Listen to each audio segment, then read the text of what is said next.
Welcome to the Big Fundamental Podcast, Ken's Fives podcast on the San Antonio Spurs and NBA basketball.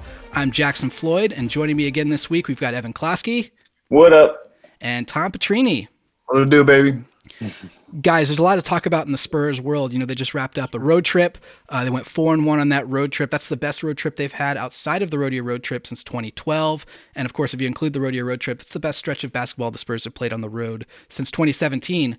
But before we can turn the conversation towards the silver and black, we need to join in the conversation that the nation is having in this past week after what unfolded at the Capitol last Wednesday. You know, the NBA and specifically its players and coaches have embraced the bigger than basketball mantra, and that's been especially prevalent in the last year. Over the 2020 summer, when protests around social reform and social justice, racial justice, were widespread around this country, the NBA joined in on that. You saw players like DeMar DeRozan leading those demonstrations in their respective neighborhoods. DeMar was in Compton protesting with his fellow Californians. Over the past week, the league has once again elevated their voices to address the violence that occurred at the U.S. Capitol when supporters of President Trump who gathered to protest the certification of the 2020 election results stormed the Capitol building. And then hours later, when Congress reconvened to certify the Electoral College results, the Wizards and the 76ers are already tipped off in Philadelphia. In the opening moments of that game, both teams took a knee in protest of the violence at the Capitol, but also in the response to the announcement that no charges would be filed in the police shooting of Jacob Blake. Now, the next night, two of the league's biggest leaders, LeBron James and Spurs head coach Greg Popovich, were in the same building, and neither of them held back on talking about what unfolded Wednesday at the Capitol. Now, we heard Patty a few days ago call Pop a tone setter for what he does on the court for the Spurs. And that night, Pop once again was a tone setter for how the Spurs would respond off the court. He spoke specifically to the police response to the mob who breached the Capitol, calling it blatant racism. And their players echoed that too. LaMarcus Aldridge that night said if black people had been the ones who stormed the Capitol, you would have seen a lot more shooting from police officers.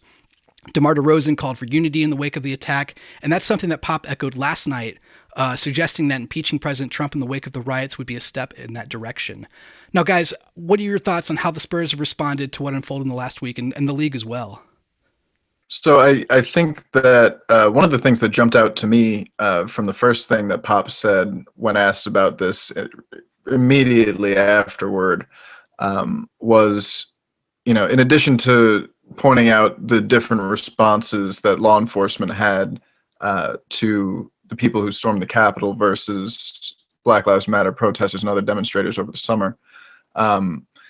He basically said that they don't get in without there being a wink and a nod somewhere. That's almost a direct quote. And, you know, you said that it was supporters of President Trump. That's not your words. That's the FBI coming out yesterday talking about the, you know, hundreds of arrests that are coming and, you know, the shocking behavior that left 5 people dead.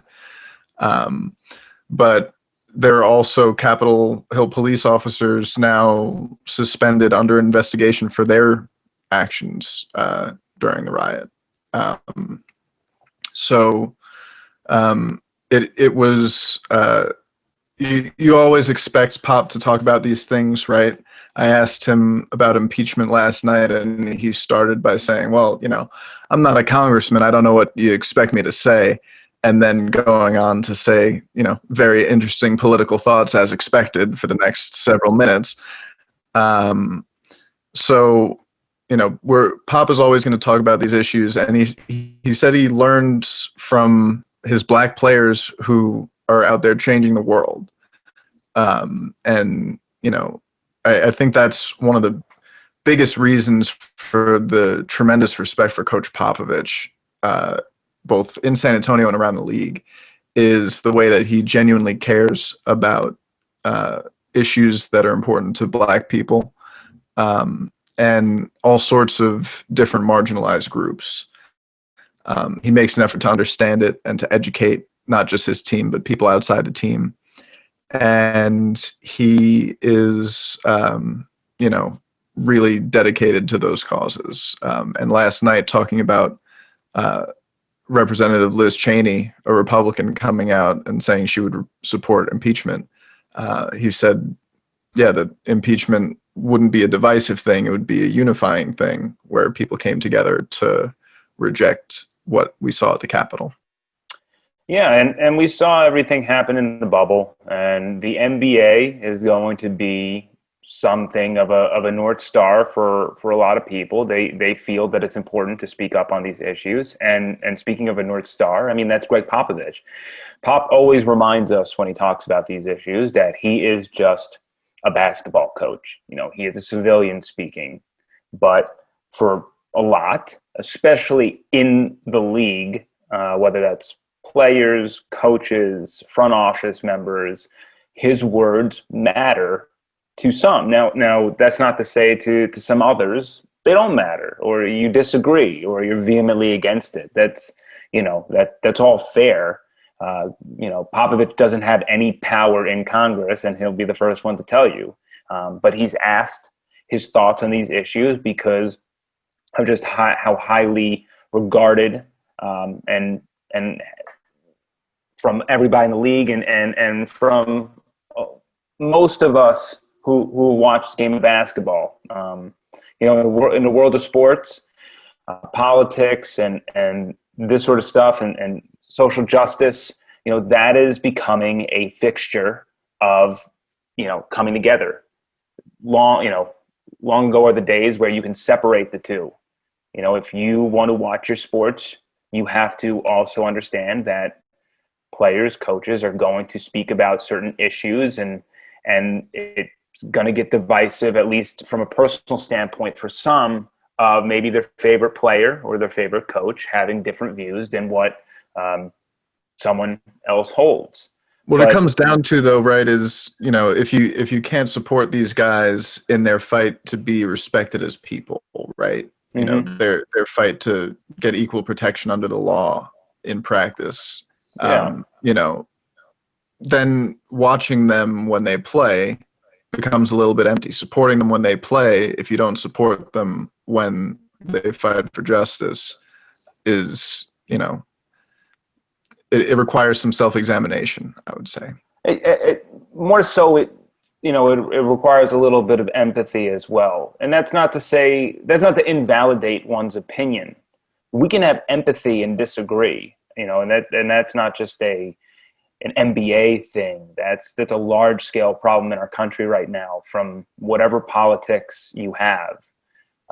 But yes, when it comes to the NBA and you're dealing with predominantly Black players, you're dealing with predominantly liberal-minded members, that is part of the deal that you're signing up for. And if you want to support these players and just understand that they're fighting for something and they're not going to just shut up and dribble, and to suggest something to where they should just shut up and dribble, I think, as you said, Tom, requires a little self-examination. And again, that's not to say that you can't disagree with what these opinions are. It's just more so having the empathy to allow these players and coaches to speak their mind on to something that is extremely important in our country. Yeah. And just like over the summer, this is then the topic they want to elevate their voices, and we can do our part to talk about what they're talking about, and that's important to do, but we should also let them speak for themselves. So we're going to let you listen here now back to what Greg Popovich said, what LaMarcus Aldridge said, what several other players said over the last week in the wake of this as everything unfolded. Yesterday, I think the big picture for me was how it just laid bare the blatant, dangerous, debilitating racism that is our country's sin and has plagued us all these years. There can't be a better obvious example of a system that is not fair as far as justice and equal rights are concerned and protection of citizens. It was just right in your face, and anybody that can ignore that is a shameful individual, in my opinion. It's hard to deny that. And the second take was The fact that I believe with all my heart that Trump enjoyed it.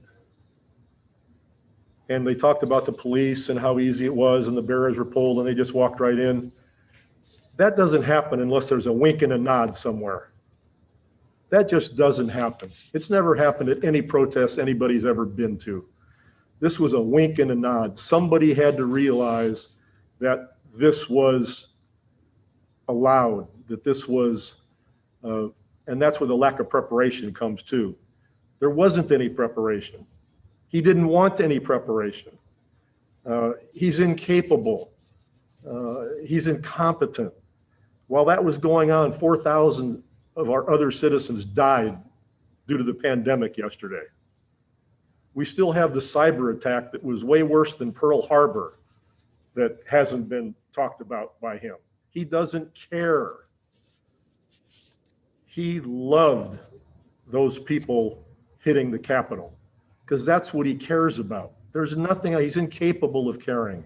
I mean, it's all about unity when it comes to sports, when it comes to us, period, as human beings, not just as athletes, to come together and show we stand together through things like yesterday. You know, we got to show that we're supposed to be a country that's bonded by unity, and we just try to show that through our expression before the game tonight.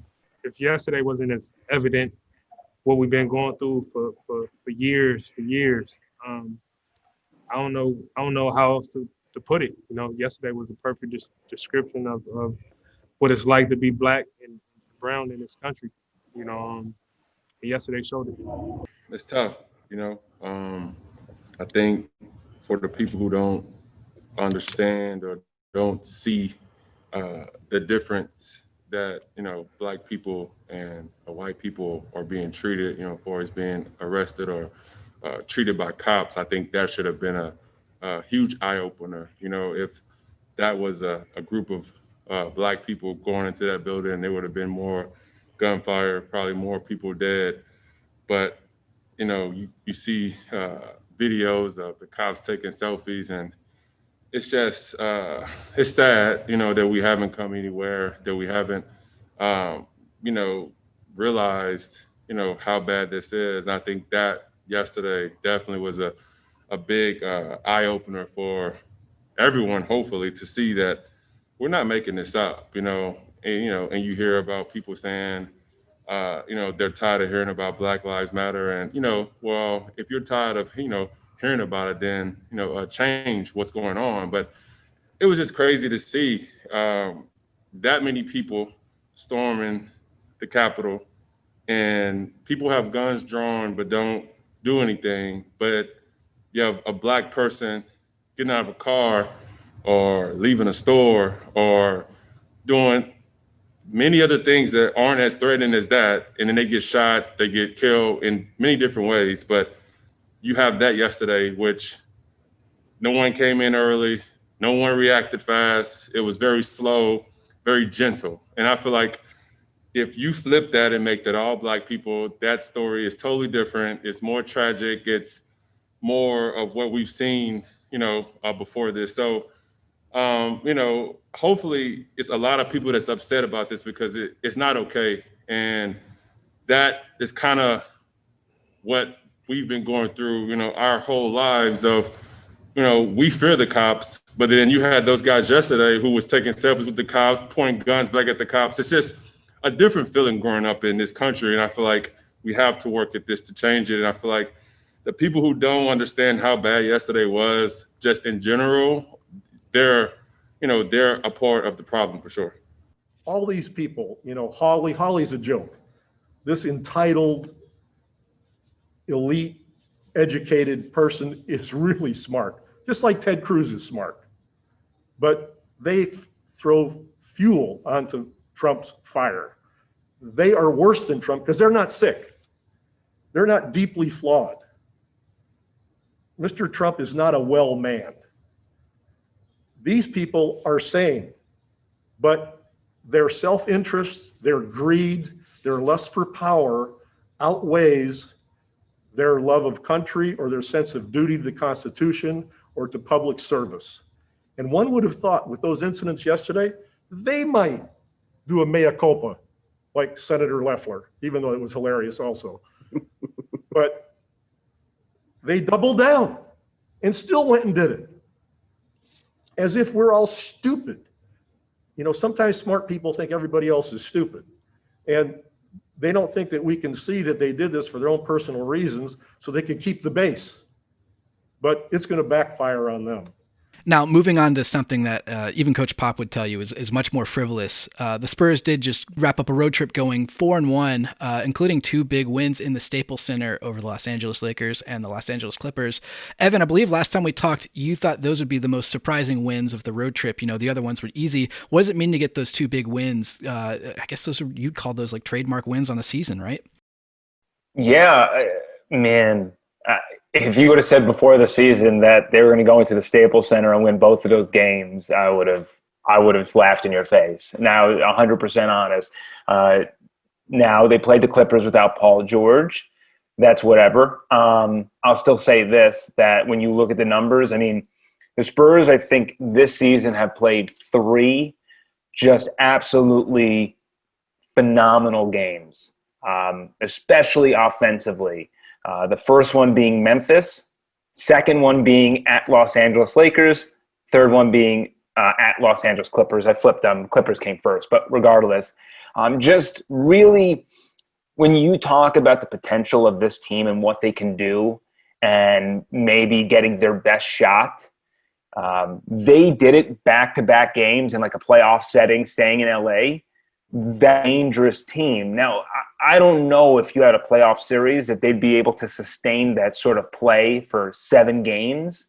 You know, we're kind of seeing right now, you know, they're kind of falling off the map here, and we'll get into DeMar DeRozan not being a part of the lineup. But wow, I mean, just an overall impressive effort. DeJounte Murray continues to impress. You know, everyone just seems to really get bogged down in the bad game he's going to have. And Greg Popovich even said when asked, like, how can DeJounte be more consistent after the loss against the Timberwolves in the second game of the back-to-back? And Popovich said nobody essentially is going to be, in this season, 72 of 72. But in a normal season, 82 games out of 82 games, nobody in the history of basketball nails 82 out of 82. You know, DeJounte is going to have some bad games. That's just like every other player. And maybe he'll have a little bit more than the all-star or the superstar. But overall, when you look at the first 11 games, we were asking for DeJounte to really take a step. And he, to me, when you watch these games and you watch the Clippers and the Lakers and that all fill out, especially in crunch time and managing the contest. And I'm blown away, you know, really, really impressed with DeJounte and also can't say enough good things about DeMar DeRozan and what he does for this team. And again, I'll wait and send over to Tom because I know we're going to have a whole DeMar DeRozan bit in a little after we get through these games. So I think one of the main things that has impressed me from the Spurs through this stretch is the way that they have stuck with it. This is something that Patty... There's stick-to-itiveness, as Pop would say. Stick-to-itiveness, which should be in the dictionary if it's not already. They let go of the rope a little bit in that Clippers game. Or rather, Kawhi Leonard did his thing in the third quarter. You knew it was coming. You knew that Kawhi was going to take over that game at some point, and he did. And he got the Clippers all the way back into it in the third quarter. But he played the entire third quarter. And the Spurs weathered that storm, extended the lead again, and then found a way to close him out in the fourth quarter. DeMar made a great contest. They come out with the win. Against the Lakers, we saw how much they missed LaMarcus Aldridge in those first 2 games against them, right? He was fantastic. He was a huge difference maker in that game. And the Lakers down the stretch, they didn't really have a shot. The Spurs put that game away pretty early in the fourth quarter against the defending champs who had both of their superstar top 5 players. And no, I don't think Paul George is a top 5 player. He's a top.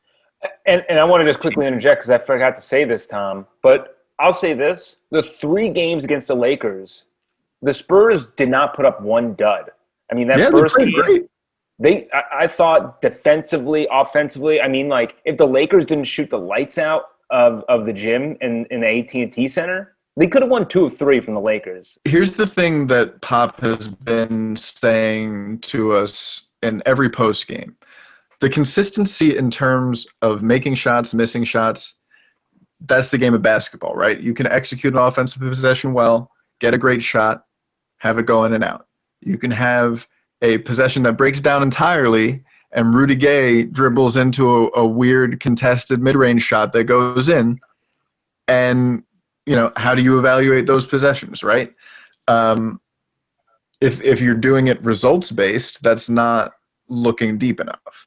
And so when you look at the way the Spurs are executing their offense, I think DeJounte Murray in last night's game is a perfect case study because he was executing in the first half. He was setting up the offense. He was getting guys in his spots. He was getting to his own spots, getting good shots that he should take, and statistically has made a bunch of this season. They just didn't fall. And I asked him about it after because we saw in the fourth quarter. I went back and watched the tape and I saw 2 big things that the Spurs did that was basically the same thing with a wrinkle. And you're talking about the Thunder game, right? In the Thunder game, yes. Okay. In the second half, Pop mentioned this, DeJounte ran the same high pick and roll about 10 or 12 times, made a different read every time, and most of the time it was a great read. That pick and roll, pick and pop with him and LaMarcus Aldridge has been money for years. They've developed wonderful chemistry there. Aldridge is a perfect safety valve, and there were multiple times last night where DeJounte knew exactly what he needed to do to come off that screen, draw enough of the defense to let LaMarcus Aldridge get open for that shot, and found him and they hit it. A lot of what the Spurs offense did with the starting unit in came around running screens from LaMarcus Aldridge. Aldridge is averaging under 5 post-ups a game this year. Spurs bottom 10 in the league in post-ups per game this year. And there was one possession where I counted 6 screens from him. And that's how he should be playing. It's great.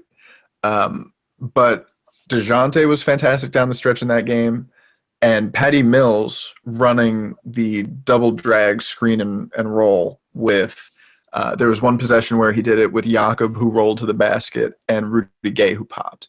There was one Gay got a wide open 3 on it because of miscommunication. When you use 2 screens, when you put defenses in the set where they have to read not 1 but 2 screens, somebody's going to be open. So they ran that one, got a 3 for Gay.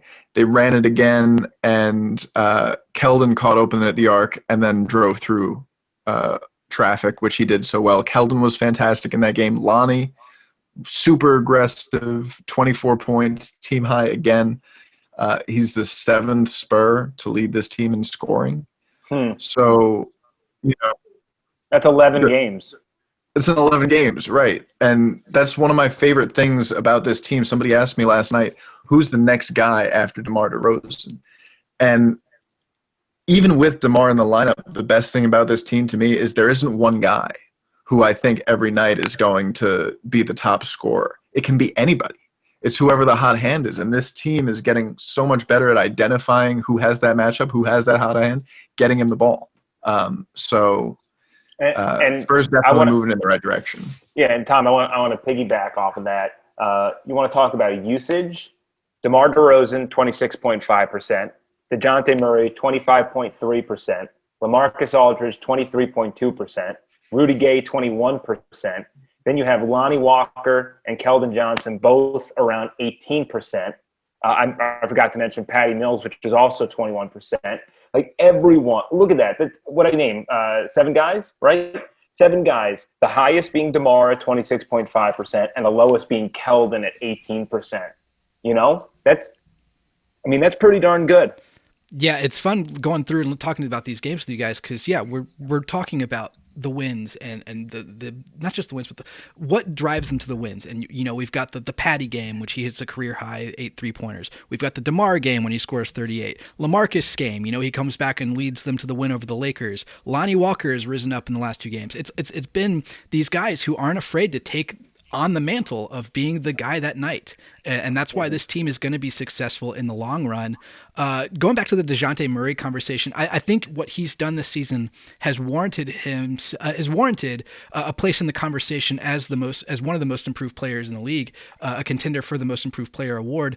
Normally the Spurs don't, get national attention and awards like that unless you're Tim Duncan. But I think he's got a place in that conversation, mainly on what he's done in terms of bringing back the turnovers. He's not turning the ball over as much, and that's a team-wide trend we're seeing, right? A historic pace they're on in terms of turnovers per the season. Last night they had 4 turnovers in the game, which is crazy to think about.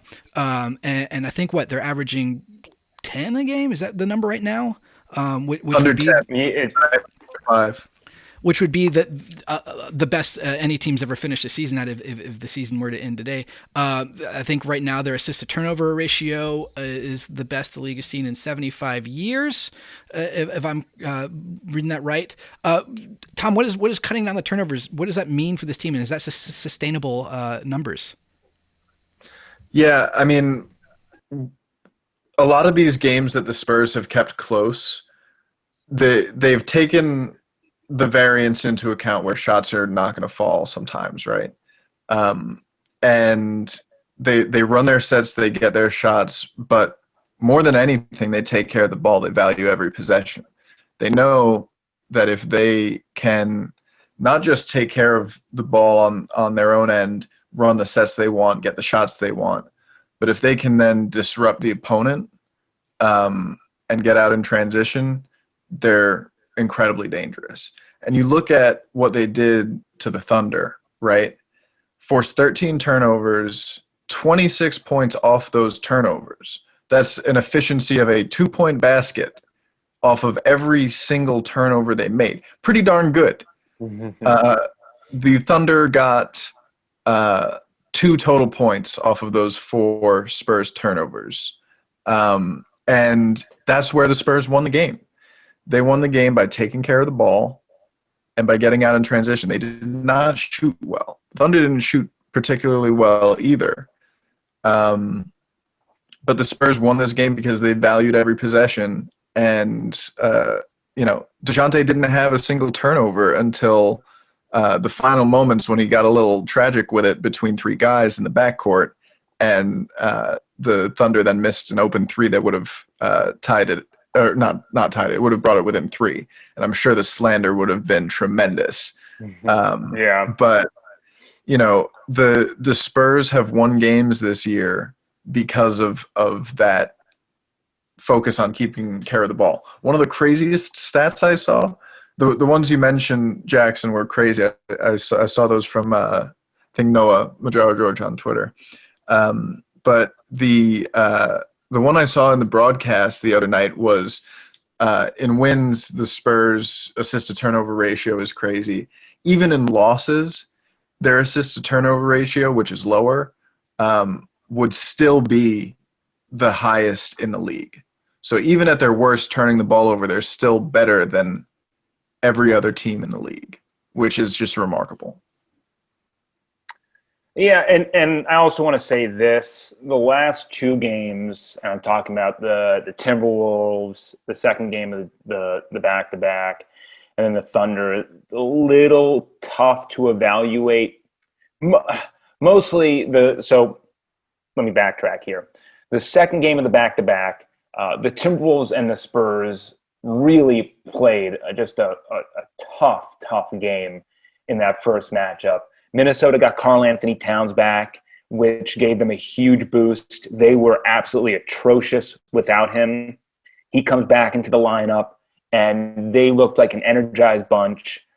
Evidently, Malik Beasley is heading to the All-Star game this year. They just could not miss. And the Spurs went blow for blow with them, and especially DeMar DeRozan. I'll get to the second game. But when you don't have DeMar DeRozan out there, there are some things we can analyze. Like the last 2 games, the defense has been better. Just have not given up many points. And, we can say that the other team is missing shots. But at some point, we have to attribute it a little bit to maybe DeMar not being the world's greatest defender. And you're going to have, with the lack of offense you're getting, you're also going to get some improved defense, which probably equals out in the long run, because what happens is, like in a game against Minnesota, down the stretch, leading by 9, the Spurs got cold, and there was nobody on that team who can dig out the Spurs from that hole. Patty tried to do it, rush shots, forced it. I think what we saw in the last couple of games, Patty went from being a 57% three-point shooter to 47%. He's 6 of his last 21. And that's mostly because I think he's putting a lot of pressure on himself. He's putting up some really off-balance three-pointers, and I think he's trying to do too much. And that's because I feel like he thinks he needs to be that guy with DeMar out. Can I just say on Patty, one thing I noticed, especially when he was running that screen and roll, when they took the second guy out of it and it was just him and Yak running screen and roll spread from the top, once he gets past his man on that screen and it's him with a live dribble at the three-point arc, one-on-one with a big man, danger. Like, there are so many ways he can be that big man.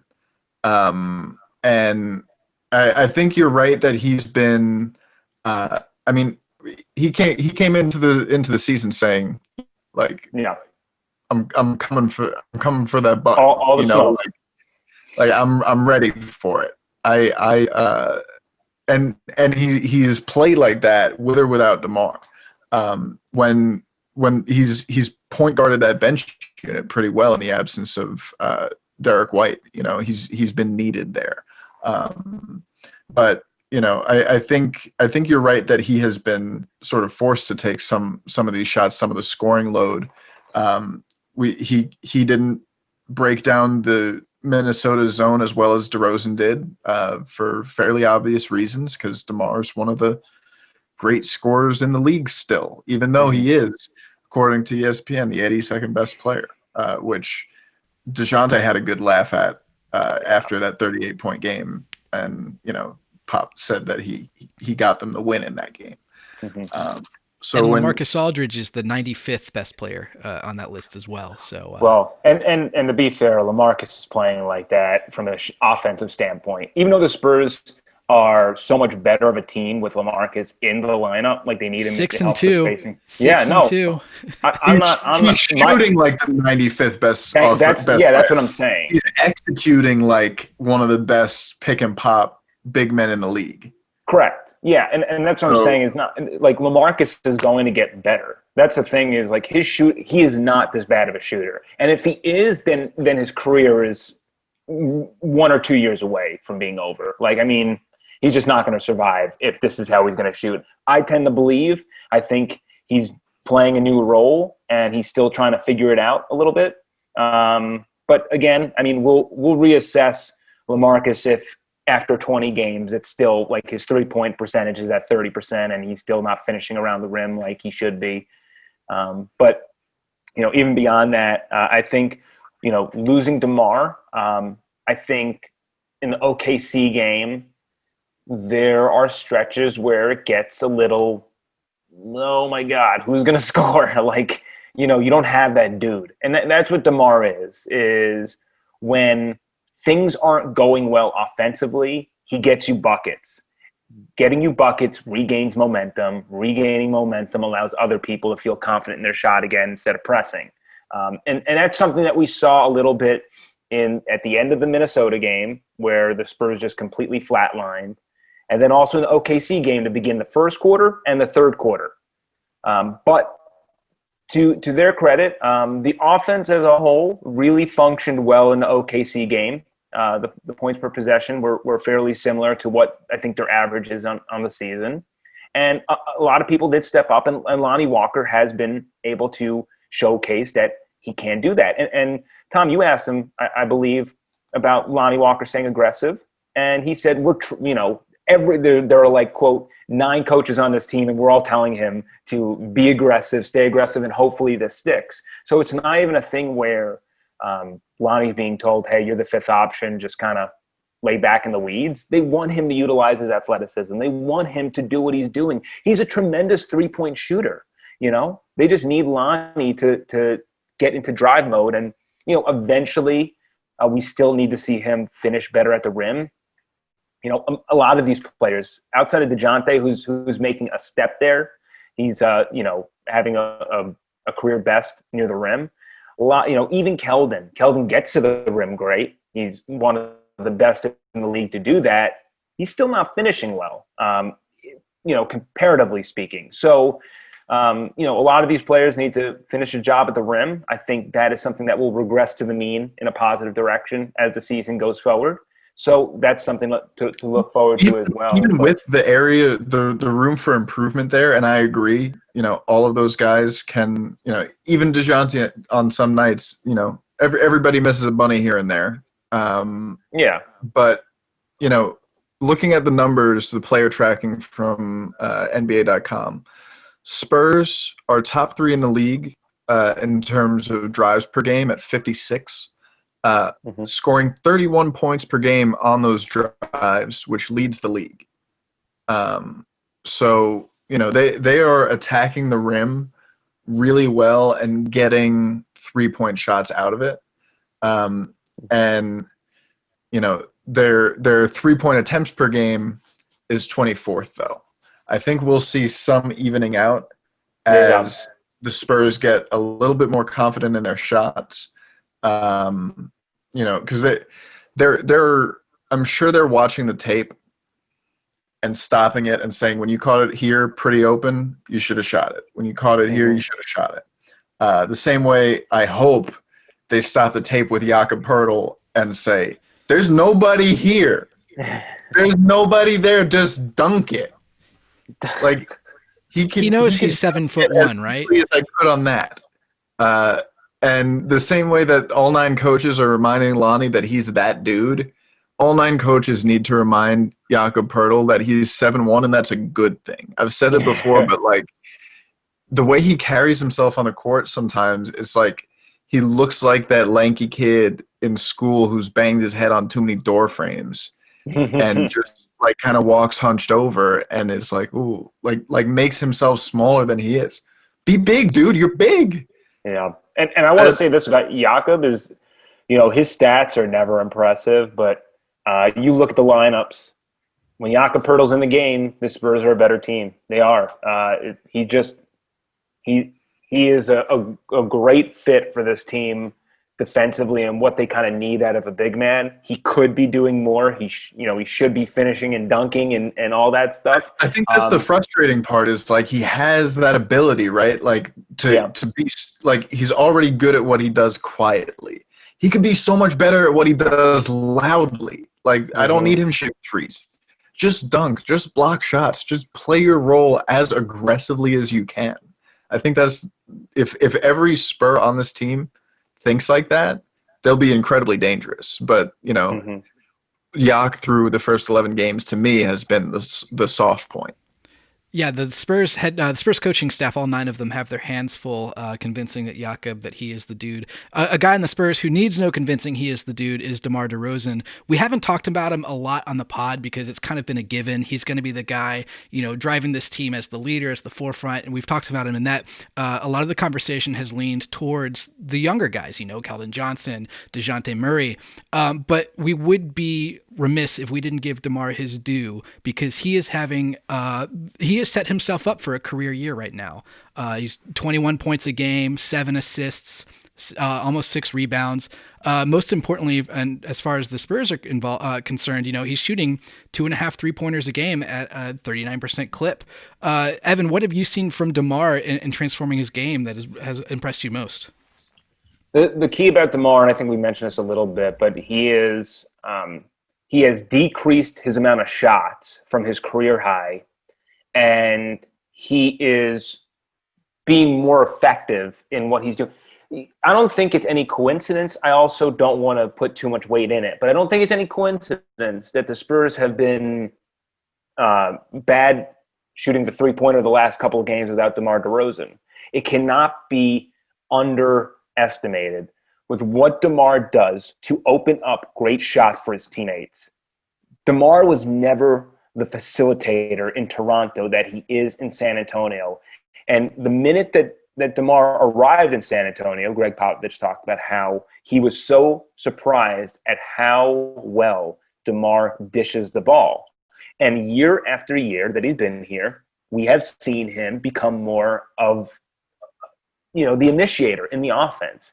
And that was the whole argument that, we've done time and time again with DeMar's importance and people wanting to give the keys to the car of the San Antonio Spurs to all the young guys, to which I argue that's fine. You can still give them to the young guys, but DeMar helps the young guys. He's not, this is what we want. We don't want DeMar to steal usage from the young guys. We want him to elevate the young guys. And I think that is what we're seeing from DeMar this year.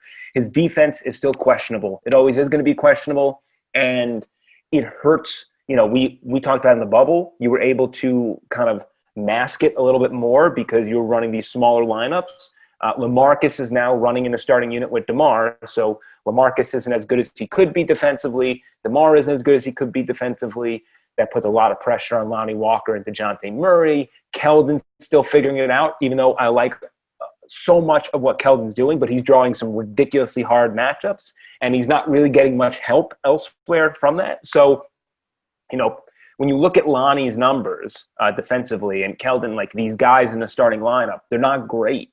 But there's no surprise that it's not great because they are the ones that are drawing the hardest matchups, and they're the ones that are receiving not the most help doing so. They're pretty much sometimes caught on an island against the world's greatest athletes. And, if they win a handful of times, that's going to be what they need to do, because you just take what you can get from DeMar in the offensive end because he's having just an insane year offensively. We can run through all the stats. It doesn't matter. What he's doing facilitating and what he's doing scoring the ball is just, that's what we love about DeMar. Without him here these past couple of games, and he's out because he's tending to his ill father. So obviously we're hoping for the best there. We don't know when he's going to return. Maybe it's tomorrow. We'll have an update from the Spurs at some point today. It's Wednesday at 1:00. But, what we've seen the last couple of days, the offense get a little bit stagnant, and, who is going to be that guy that steps up? And that just takes time, and that whenever you take someone out of your rotation and you shift things around, there are going to be a lot of scratching heads. That's why Trey Lyles has been put into the starting lineup over a guy like Rudy Gay, because personally, I think Rudy Gay is the guy that should be starting with this unit, with DeMar out, because Lyles isn't the answer. But I can't hate Pop for keeping the second unit as is, because the second unit is what continually crushes opponents. Yeah, I think I personally have been wanting to see more Trey Lyles minutes throughout the year. Remember, this is a guy who really grew into that starting role last year before missing the bubble with that emergency appendectomy. Hadn't played competitive hoops since then. Looked rough in the limited preseason. And then was stuck in the rotation behind guys who had established themselves.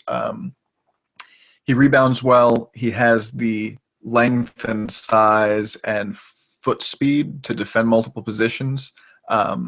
He got in some tough situations last night on the perimeter against smaller players.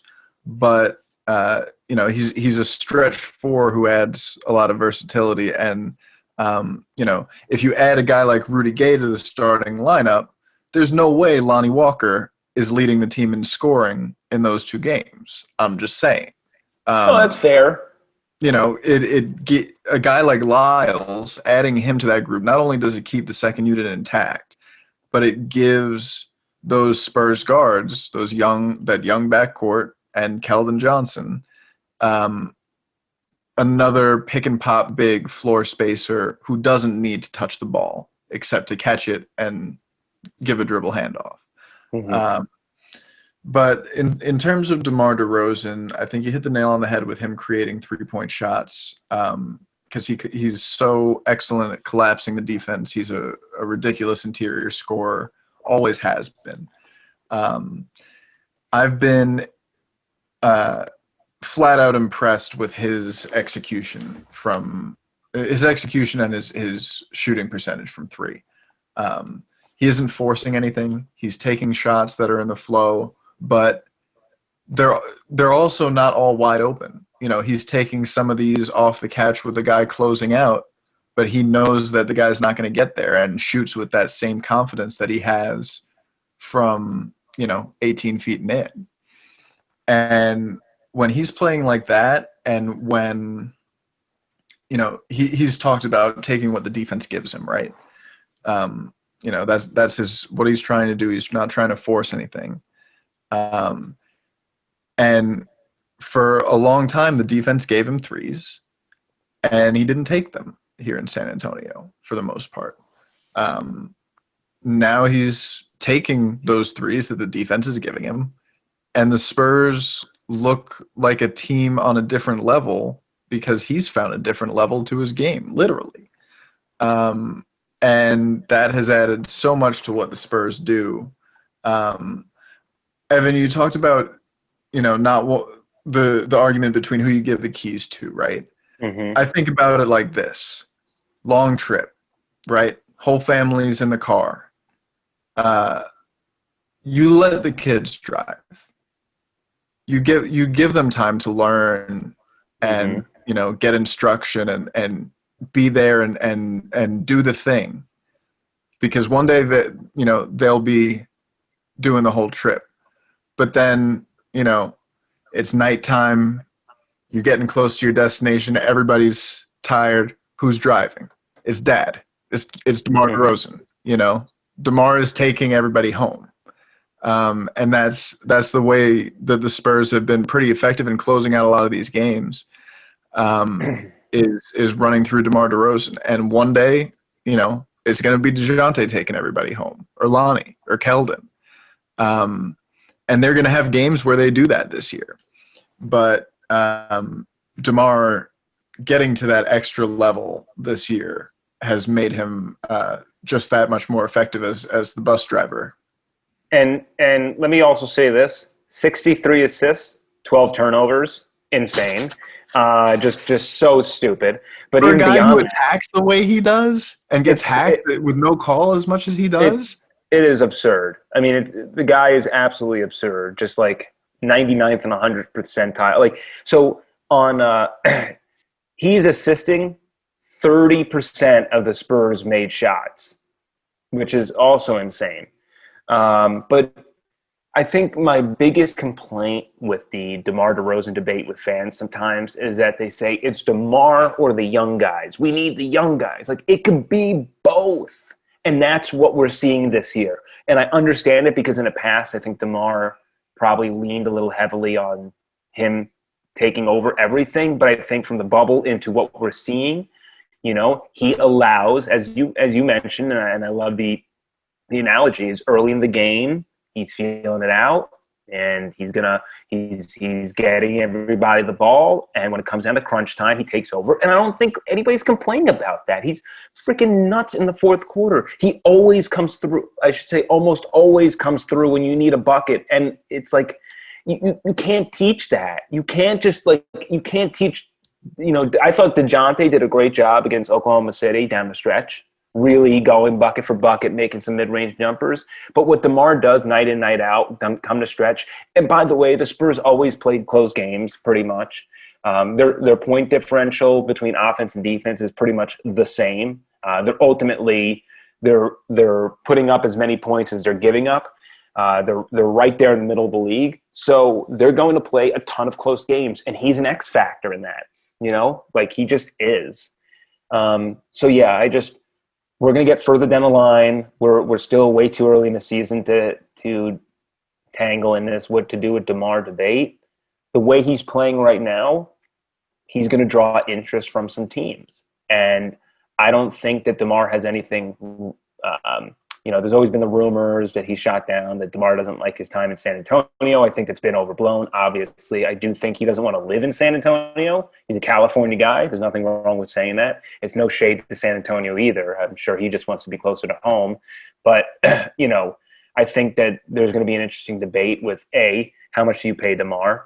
B, is DeMar going to have the opportunity elsewhere that he's going to have in San Antonio? And C, when is DeMar going to hit the wall? Because, like Joe Johnson or Rip Hamilton, at some point, it's just going to go. And once the offense goes, he's done. Like there's once he can't do what he can do offensively, he's like out of the league. I don't think that's happening quite yet.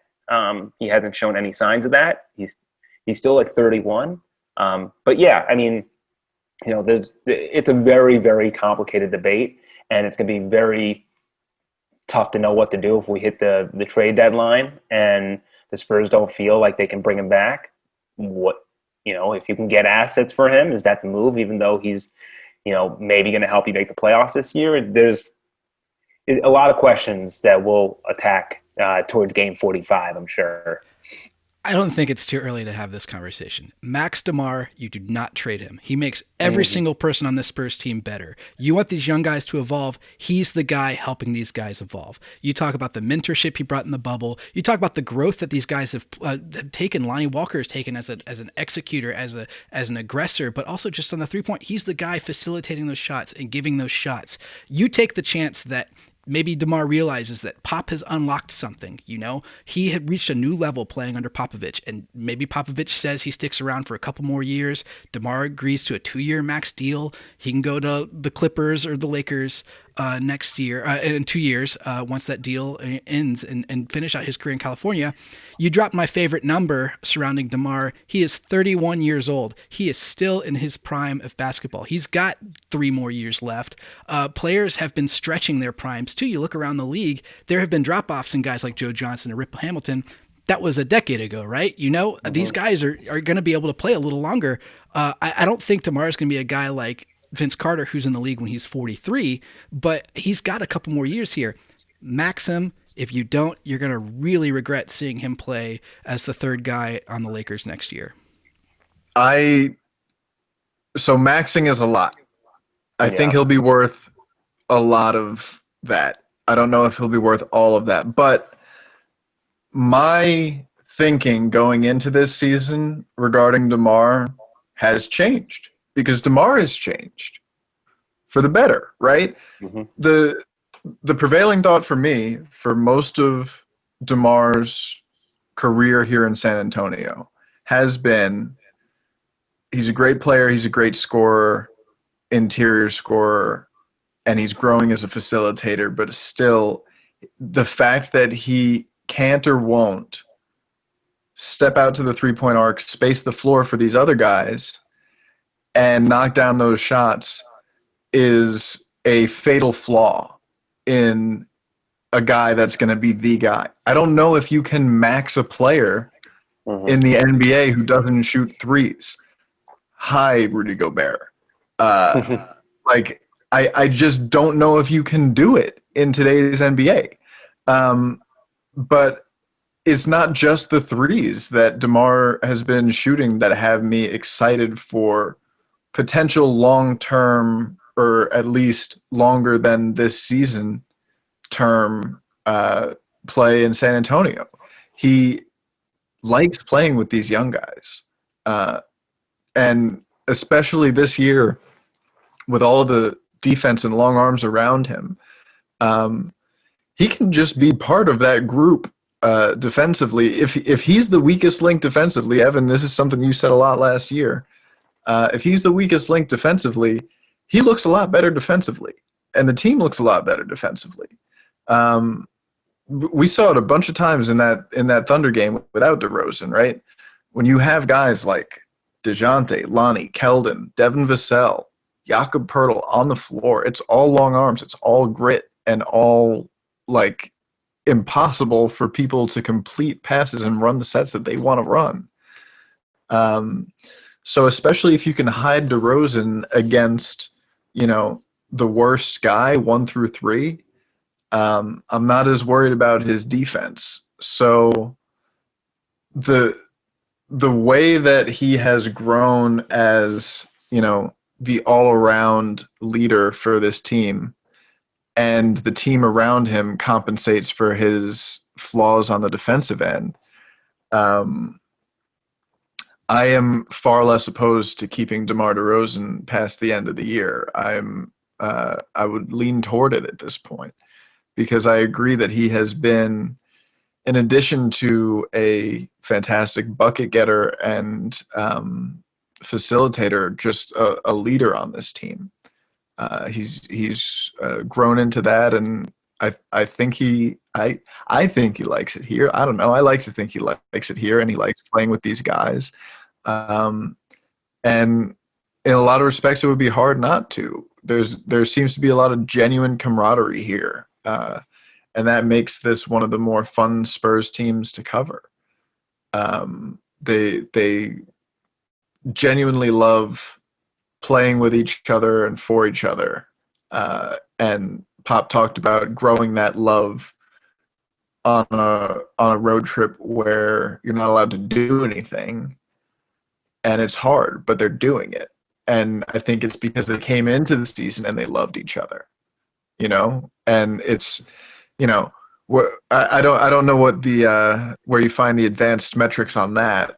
If there's a cleaning the glass for the impact. I don't see anything on cleaning the glass for. It's on cleaning the heart. Cleaning the heart. That's where it's at. Oh my God! There we go. Like this team's love ratio is as off the chart as their assist ratio, and it's genuine. It's pure. It's dope. It's really sweet. It makes me happy on days when I'm sad.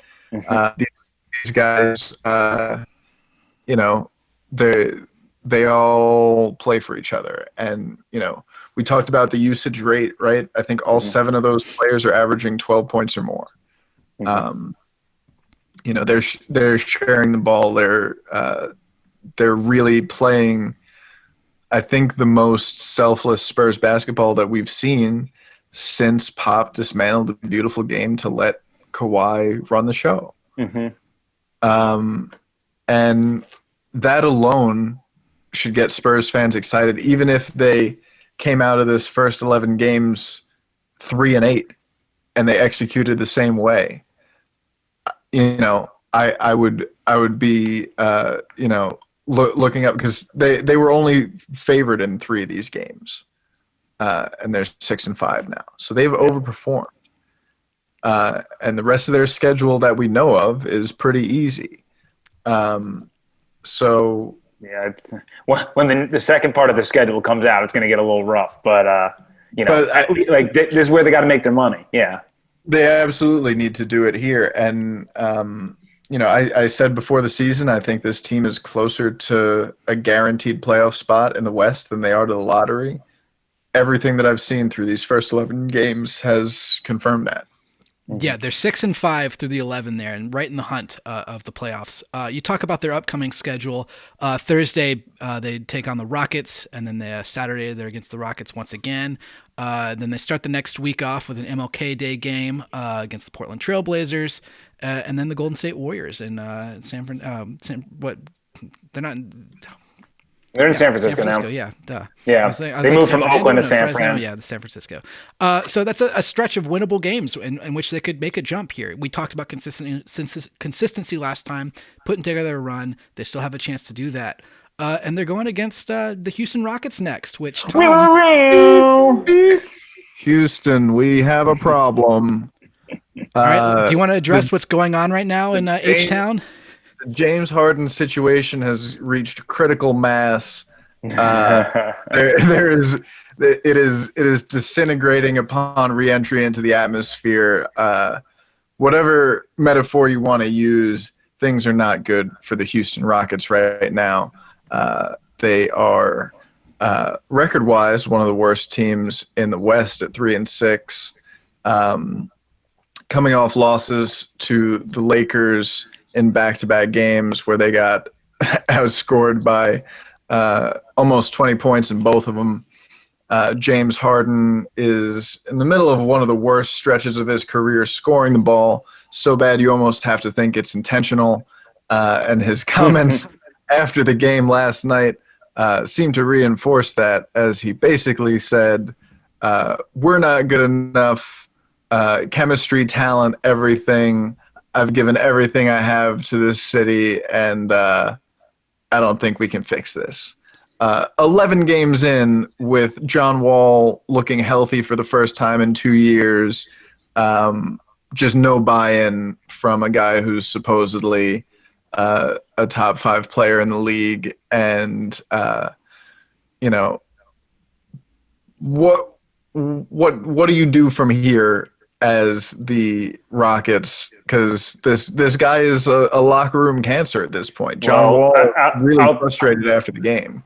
I'll tell you this, that reports are coming out right now that the Nets and the Sixers are heavily involved in getting James Harden. That momentum is picking up. They said momentum has been picking up the last few days, even before the James Harden comments. So there is a very valid question of whether or not James Harden will be playing against the Spurs at all. He wasn't in practice today, didn't show up.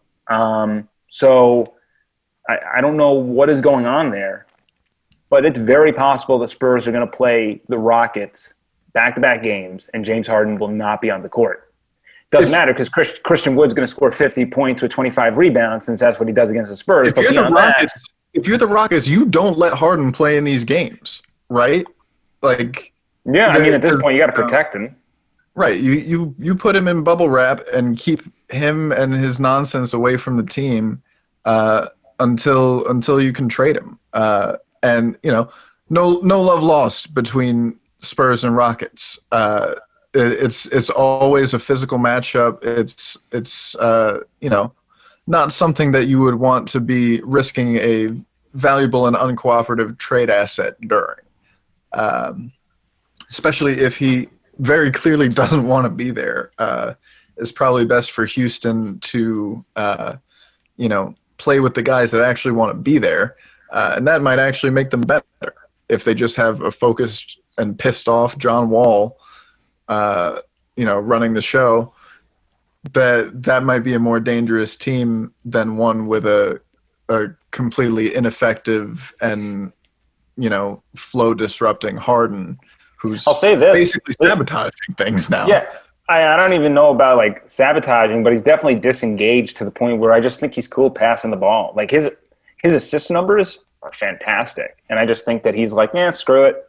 I can score here. I don't want to. You go and do it. And that's where I think he's disengaged, and where he's hurting his team is that I just don't think he gives a crap to take over games and win them. I just think he's really okay with the fact, you guys do the work. I'm just going to hang around here. I'll set you up. He's a great passer, an elite passer, but he's an elite scorer. And if he's not doing that at a high enough clip, the Rockets aren't scary. So, who knows? And by the way, who knows what they're going to get in the deal? If it's going to be, they said at least 3 first-round picks are the rumor. The Nets reports say that anyone is on the table outside of Kevin Durant. If they can trade Kyrie Irving, I'm sure they would love to do that at this point. We don't know what is going on with his situation. The Sixers, I'm very intrigued to what they would be giving up for James Harden. So I don't know. What about this trade? What do you think of this? James Harden and PJ Tucker to the Spurs. DeMar DeRozan, Keldon Johnson, Lonnie Walker, Rudy Gay, 2021, 2023, and 2025 unprotected firsts to the Rockets. Who says no? Yeah. He was ratioed, right? He is buried underneath the ratio prison right now. For any team that's not the Brooklyn Nets or the Philadelphia 76ers, James Harden is not worth trading a fax machine for, because he does not want to play for your team.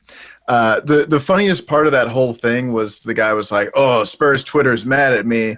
Sorry, this is what he's going to cost. the Pelicans got 3 first-rounders for Drew. Okay. This is like going up to a person and saying, hey, would you trade all of your material possessions for an SR-71 Blackbird that you need to live in and commute to work with? Like, no, I have no use for the fastest manned aircraft. I can't use that to do anything, and I won't be able to stay in my possession for longer than a year because I'm not supposed to have it. Yeah. It's so, like, and then saying to that person, I'm sorry, but that's what it's cost. Like, okay, I don't care. I don't want or need that. That's my whole point is like, well, this is what it's going to cost. Like, no, you're missing the point. Spurs fans don't give a crap about what it costs. They don't want him. It's like, we don't want it. Like, I get it. Like, I appreciate you involving us in the conversation, but like, no, thank you. We're good here. We're good. And it has nothing to do with, it's just like James Harden doesn't fit. It's not a fit. It's not a fit. And, you know, James Harden still has a lot, like his legacy is hanging in the balance of what he can do in the playoffs. And we can talk about all this, about how he, you know, Harden has run up against arguably, I don't even want to say arguably, the world's greatest team with the Warriors and Durant. And they almost took him down. You know, he ran up, that was a buzzsaw. And not to mention, you got to now play against LeBron James. But, you know, moving to the East now seems like a pretty good deal. Playing with Kevin Durant, you know, his buddy, seems like a pretty good deal. You know, but that's why people are pissed off at the world of sports right now. And a lot of times in the NBA, you know, players, they run away from the challenge. And there's a lot of stuff, you know, in Houston, you know, with whatever's going on there. But the fact of the matter is, players, just especially superstars, and you know, I don't blame them. It's just, you know, back in the day, when you were with a team, you wrote it out and you figured it out. And if you didn't, you didn't. I mean, you have Dan Marinos in the world, you just do. But Charles Barkley's. But you know, that's a thing. Is like now, if he wants to go to a different team, and it doesn't work out there, I mean, the microscope's amplified. But yeah, thanks but no thanks on the Harden, and he's a tremendous player, just not a fit in San Antonio. I mean, all it does to change the narrative, to flip the narrative on a 180, is to go to the East, join Kevin Durant, and win a championship, right? I mean, we saw it with Anthony Davis, who won a championship with LeBron, and now all of a sudden he's getting comparisons to Tim Duncan. We saw it with Kawhi Leonard. You know, he went to Toronto, and suddenly he's a guy who can be the leader, one of the best players in the league. He wasn't kind of getting that conversation with the Spurs, and there was a lot of conversation about who he was when he left that team. I mean, even Kevin Durant, when he went to Golden State, the conversation around him changed.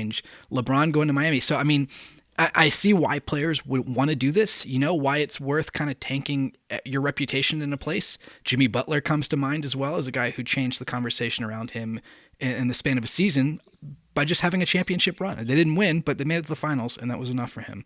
Yeah. The thing about most of those conversations changing, though, is it's stupid, right? Like Kevin Durant going to the Warriors, I think he appropriately was, you know, judged and not given a ton of credit for joining a team that was already incredibly dominant. But, you know, he was the best player on that team for stretches and for finals. He was, you know, the laser in the Death Star. You know, he was he was probably their best player for a while, and made them so unbeatable. But like, there are a lot of people who are like, oh, you know, he didn't do that on his own. You know, he just left the team because he couldn't hack it on his own as the main guy. And that was the line on LeBron until he, you know, dragged the Cavs to beating that Warriors team, right? So when you look at the legacy stuff with Harden, the only thing that will improve his legacy in terms of can he get it done in the playoffs is if he does it as the best player on a team. Because if he goes and plays with Kevin Durant in the playoffs and they win, you know, I don't think anybody's going to be like, this proves that James Harden, you know, can like, you know, a team that is built completely around James Harden can win a no. And it's not like he hasn't had help. He had Chris Paul. He had Russell Westbrook. He had a pretty good Dwight Howard, Dwight Howard wasn't washed in Houston the first year there, so. Yeah, but it's chemistry problems. It always has been. It always will be, I think, at this point in James Harden's career. So, giving up 3 of the Spurs' current best players and 5 future assets for a guy who almost certainly doesn't want to be here. Yeah, exactly. No, it's never going to happen.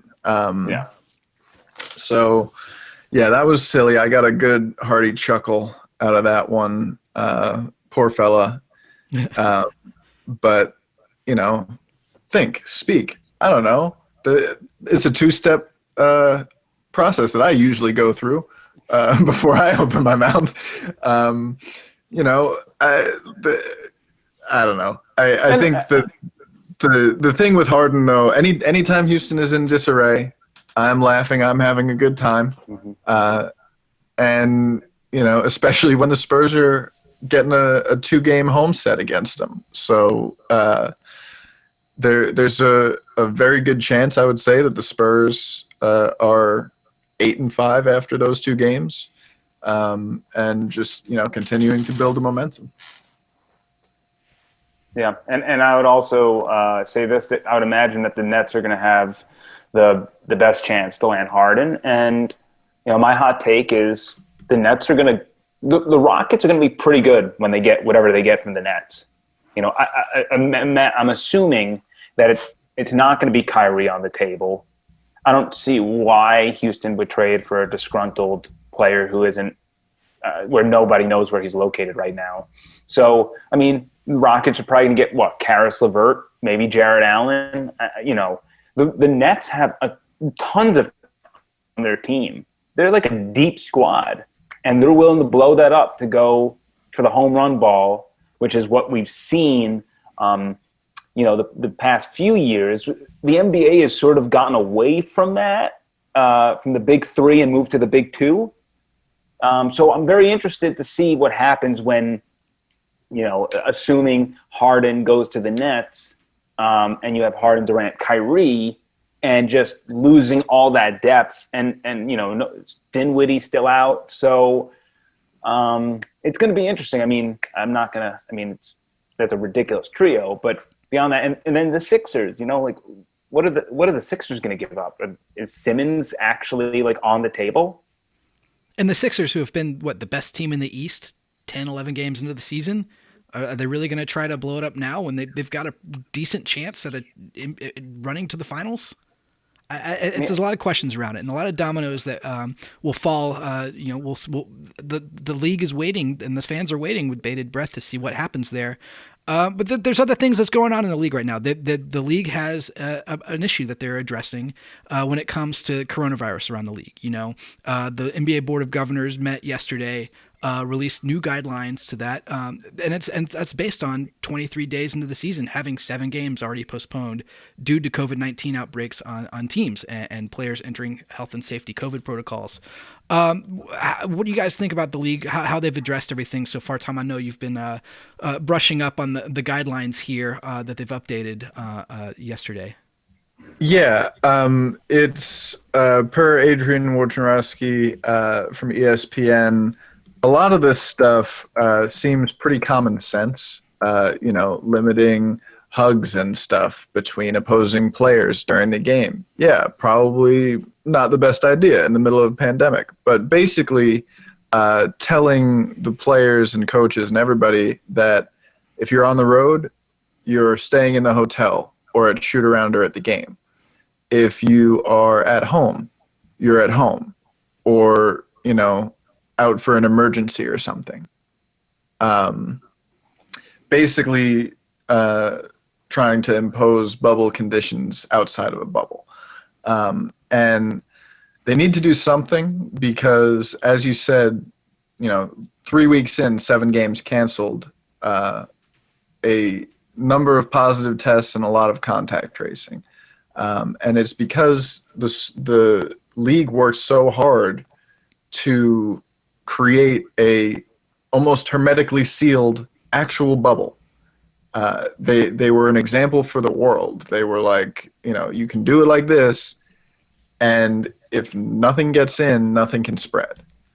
And when you are traveling, staying in hotels, conducting business, and bumping bodies with other people who are doing the same thing during the deadliest time of the deadliest pandemic that most people alive have ever seen, you're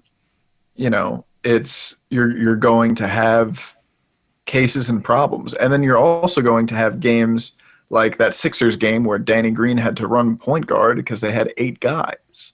And that opens up the door for overuse injuries and things like that, guys cramping up and worse. So I think it's fair to say that right now, just the nature of this season with everything going on is the most hazardous season that we've seen for player safety. Between coronavirus and the other concerns about, rest and playing time. And the league needs to address this and crack down, because if they don't, it's going to be unsustainable. The schedule that we have runs through March 4th. That's almost 2 months from now. And there are still a lot of games to be played that have already been postponed that, the way this is going so far, the way that there are continuing and seemingly escalating problems with it, I think I would be surprised if there wasn't some sort of stoppage, at least a brief stoppage, before March 4th. And I would be shocked if there wasn't a week or two in between March 4th and after that, when they restart play. Maybe in a bubble after that. I don't know. I don't know about the stoppage. And here's the thing is that I understand where you're coming with a stoppage, but a stoppage might create more issues, allowing people saying, hey, like, we need you to stop and stay home, stay home for 7 to 10 days, but you're also sort of having no thumb on them. You're sort of just letting them free, which could actually backfire. I think what we're more likely to see is what we've seen in other leagues, which is trudge forward. And, you can trudge forward like the NFL, which is to, and we can debate how the NFL handled everything with the coronavirus, but this is a business, and, that's just part of it. The NFL shifted days, which is what we can see in the back half of the year. Maybe they add another week or 2 of games. And, for a team like the Spurs, as of now, who have not lost a game, they might find themselves having more off days in the back half of the year, because they don't have to fit as many games in during that time as other teams.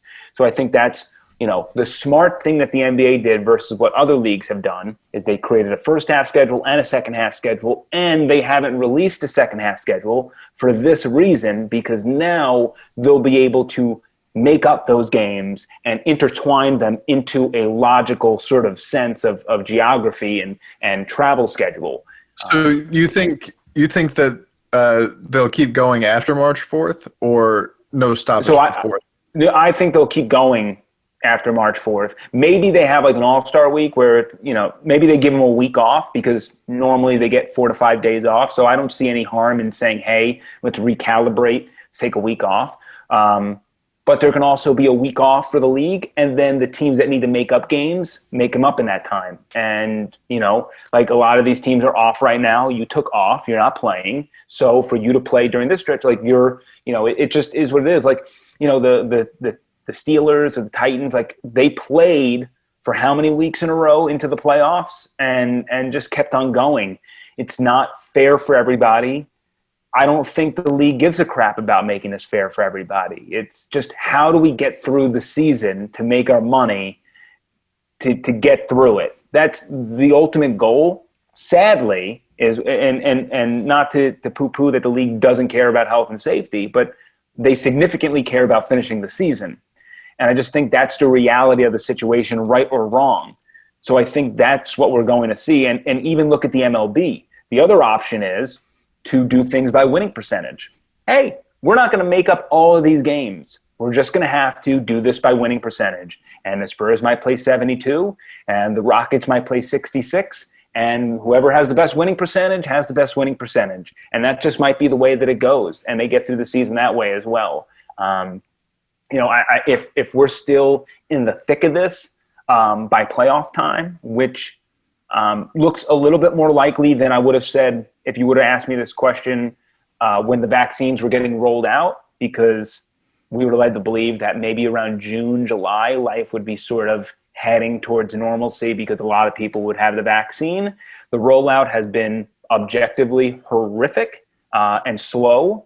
So that has created a little bit more issues in when we can project life being normalized. So if things are kind of heading in this direction, maybe for the playoffs, the bubble reemerges. And for the playoffs only, they head to a secluded location and they bang it out for a month and a half and just take care of that.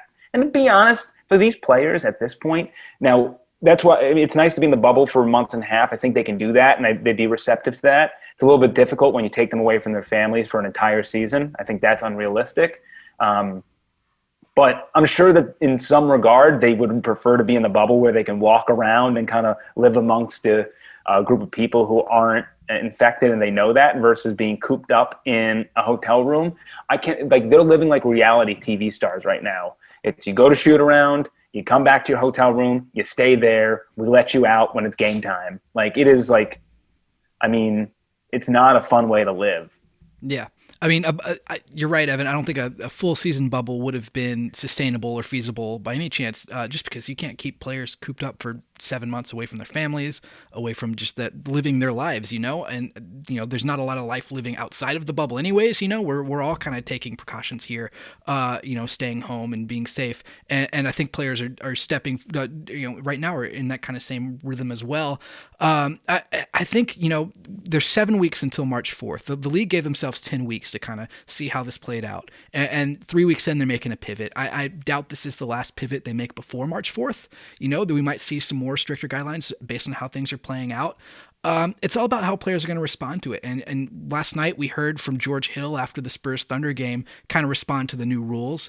He said, and I'm pulling his quote here, "We want to play the game, but I don't understand some of the rules. We can sweat 48 minutes with a guy next to us for 48 minutes, but we can't talk to them afterwards. It makes no sense." To which I want to paraphrase something that Ryan Russillo made, because I think he brought the point. He summed the point up as aptly as I've seen it. If that makes 1% of a difference, that's 1% of a difference. That's something, and I think that's going to go a ways. If they can find ways to kind of make it ever incrementally so more safe for players, that allows them to continue to play the game. Now, George Hill said some other things that we can weigh in on as well, Tom, if you want to. But I think the most apt comparison is going to be Major League Baseball, where, like you said, Evan, they may not finish. Not every team may play 72 games. It might be a win percentage thing, but based on how teams are traveling, playing games back to back in cities, watching how Major League Baseball unfolded will probably be how this goes. And the Major League Baseball had a World Series. We'll probably have a championship at some point in time in basketball. The good thing for the league is their playoffs were set with a window there to give teams to give the players a chance to pivot to the Olympics. The Olympics doesn't look like it's trending. They're going to happen this year. Tokyo officials are talking about what to do there, may be postponing there. So that gives the league a window to kind of push things back if they need to, add more weeks to the schedule to finish off the season. Regardless, it's going to be fascinating to see how this plays out. There's a lot of questions left to be answered. Yeah, George Hill, here I'm just going to read his quote. "I'm a grown man, so I'm going to do what I want to do. If I want to go see my family, I'm going to go see my family. They can't tell me what I'm going to do. If it's that serious, maybe we shouldn't be playing." George Hill, right about two things there. He is a grown man, And I don't think he's wrong to say that if it is that serious, maybe they shouldn't be playing. And to be clear, it is that serious. It's deadly serious. By March 4th, we're probably going to be looking at 400,000 Americans who have died because of this virus. And the number of Americans who die every day is in thousands and near a record high. So this is a very serious time. It's a very serious thing that everybody needs to take very seriously. I would push back on George Hill saying they can't tell me what I'm going to do. If you're under contract and, the Players Association collectively bargains and they say this is the only way we can do this safely and execute our business, I think they can tell you what to do. And I think that if you don't do what they tell you to do, then that could be an issue for your job security and or at least the compensation part of it. Yeah, So, going towards that point, they can tell you what to do, and that has effect if they have any sort of enforcement, right? We've seen guidelines and protocols put in place since the beginning of the season, since training camp. We've seen players and coaches break those guidelines, break the protocol, and there's been very little action against any team or player. Harden was fined for the time missed, but that still didn't outweigh a game check. He got back, he got to play, and he got paid. In the NFL, they were a little more hard-lined on the rules there, where you saw teams with multiple infractions lose draft picks. They got fined, they lost draft picks. The league needs to step up, I think, on their enforcement of the rules. If they're going to keep changing rules and adding rules, make it clear that the rules will be enforced and are punishable. And I agree. It's like, we all work for a business. We can all, we're all grown men and women, and we have our thoughts of what should happen. We have our thoughts of what we should be able to do. But in the end, we also have bosses, and we got to play by the rules. And playing by the rules is just something that's out of our control. And if they make a call, we have to listen. So just because you're confused about it and just because you don't agree with it, well, it's your job. And there are things in our job that we don't necessarily love, but we have to gut through it. And it's like, for us, would we all love to go into work and have our digital set up and have the normal functionality of what we're used to, because it would make our lives a lot easier? Of course, but we have to stay home because the best scenario, and that makes us stir crazy and all this stuff, but it's for the greater good. So, you just do your best. You do your best, you do what you can, and you kind of just deal with it. Yeah, we're recording the Big Fun Pod from our homes, and we'll be here next week in our homes, recording the podcast as this continues on there. We got some more basketball looking forward to here, back to the Rockets, as we mentioned. I think on the next swath of games from the schedule, I'm most looking forward to the Warriors, because Steph Curry is proving once again that he is one of the 10 greatest players to ever touch a basketball. So we'll have a lot to talk about next week when we do that. Any final words, guys? Tom's last thoughts? Last thoughts. Let me think. One thing I've actually been thinking the entire show. Evan, I'm sure you have to go get to the Live, Laugh, Love store. I see some open space on the wall behind you there. Hey, Tom, what are Saturdays for? I know this one. Getting bucked up, it seems. Oh, man. That was a great gift. Not great boys. gift. Not the boys? All right. That was a great gift. A funny story about this was I bought Courtney. She said she always wanted one of these, and I went on Etsy and was like, "Oh, this is cool. Looks good." I didn't realize that this thing was gigantic. It's going to take our entire lifetime together to fill out the amount of corks that would be needed to get the best wine. So that's a cork box. This whole thing is look at my hand. It's like I bought the biggest cork box in the world. Well, you got some work ahead of you there, and we'll be able to check on your progress next week if you record from the same location here. Hey guys, working on the court for us. That's at Evan Closky, at Real Tom Petrini. I'm at JacksonKins5, and of course follow the Big Fun Pod at Big Fun Pod on Twitter, and we'll see you guys next week.